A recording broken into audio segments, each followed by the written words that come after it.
Hey there, this is Jim Donovan. Welcome to the show. I'm really glad you're here. Today we're going to talk about how doctors in the UK are saving lives by curing loneliness.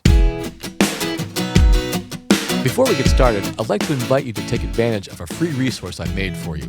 It's called the Sound Health Newsletter. In it, I share the latest research in music and health. Plus, you'll learn music and wellness exercises that you can use every day to feel your best. Just come visit me at donovanhealth.com to get started today. That's donovanhealth.com. Now, we all feel lonely from time to time, but for some people, there's nothing occasional about it. In the U.S., over a third of Americans over 45 report feeling lonely on a regular basis.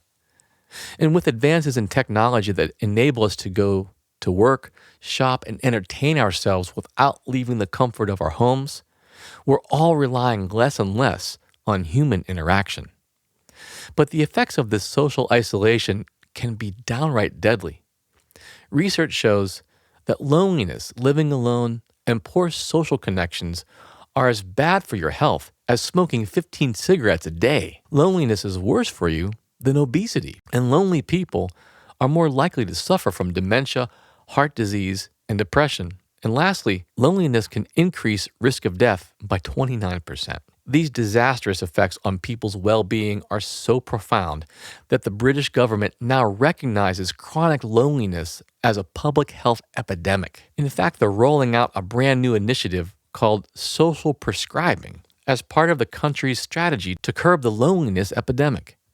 It involves doctors encouraging patients to get involved with community-based activities, including art, nature, or hobbies, like visiting museums, spending time in nature or green spaces, or even learning an instrument. I've always hoped I'd see the day when doctors would prescribe music as a part of their treatment plan, so I'm thrilled to see social prescribing taking shape in the UK. Of course, you might be wondering how music can help. Well, let's take a look at some of the science.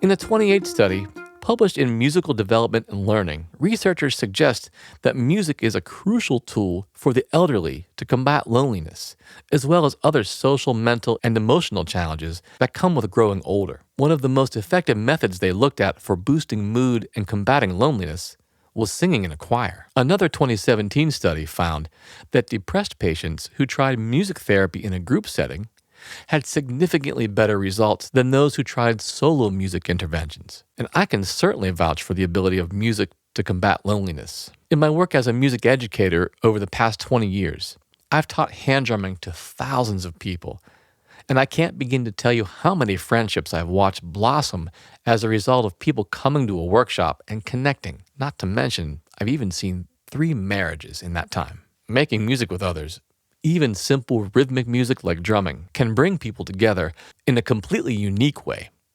It invites you to listen to one another and work together to sound the best you collectively can. Plus, it's just fun.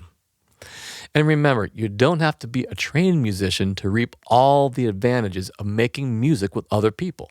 The benefits are there for the taking, regardless of your skill level. If you'd like to experience it for yourself, look for beginner-friendly drum circles in your area. Try looking online first. I recommend searching the term drum circle on websites like meetup.com, Facebook, or even Eventbrite.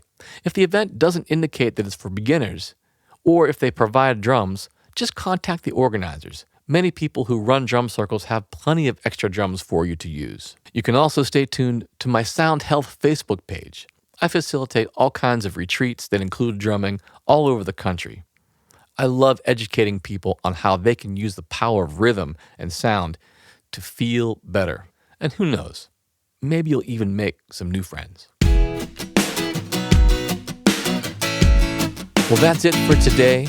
I appreciate you tuning in. Remember to come see us on our social media channels on Facebook, Instagram, Twitter, and YouTube. Just search Jim Donovan Sound Health. Now, before you go, I'd like to let you know about a free resource I made for you. It's called the Sound Health Newsletter. In it, I share the latest research in music and health in an easy-to-understand form. I also share beginner-friendly music and wellness exercises that you can use every day to feel your best. When you sign up, you also get discounts and first access to all of my Sound Health products and events. Remember, it's completely free. If you'd like it, just visit donovanhealth.com and enter your name and email address, and I'll start sending you new issues right away. While you're on the website, you can also read full transcripts of this show and check out a ton of other valuable resources. If you have any feedback, send me an email to feedback@donovanhealth.com.